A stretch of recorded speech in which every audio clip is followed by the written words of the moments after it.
আপনারা জানেন যে আমরা আজকে আমাদের নমিনেশনটা উইথড্র করেছি। আমি সহ প্রায় 14-15 জনের মতো এই জিনিসটা আমরা উইথড্র করেছি। আর এটা উইথড্র করার রিজনটা খুবই ক্লিয়ার। এখানে আমার কাছে মনে হয় না যে আমাকে খুব ডিটেলসে বা ব্যাখ্যা করে আপনাদেরকে কোনো কিছু বলার আছে।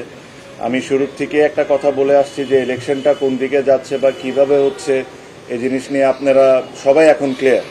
যখন যেমন মনে হচ্ছে, যখন যা মনে হচ্ছে তখন তা করা হচ্ছে। এটা আসলে ইলেকশন না, এটা ইলেকশন না। আর ক্রিকেটের সাথে এই জিনিসটা কোনো দিক থেকেই মানায় না।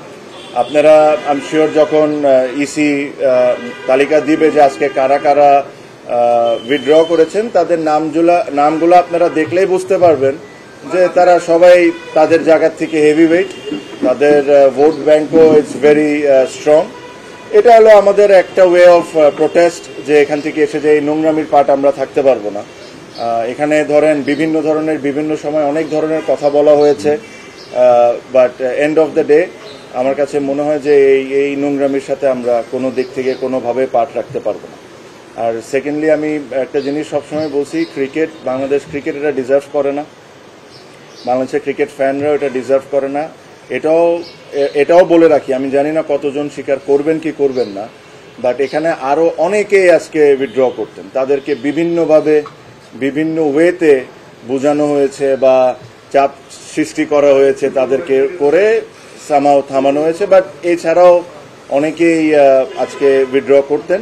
তাও 15 জন যদি আজকে করে থাকেন, যদি আমি রাইট হয়ে থাকি, এটা একটা সিগনিফিকেন্ট নাম্বার। অলমোস্ট 50% আপনার উইথড্র করে নিয়েছে।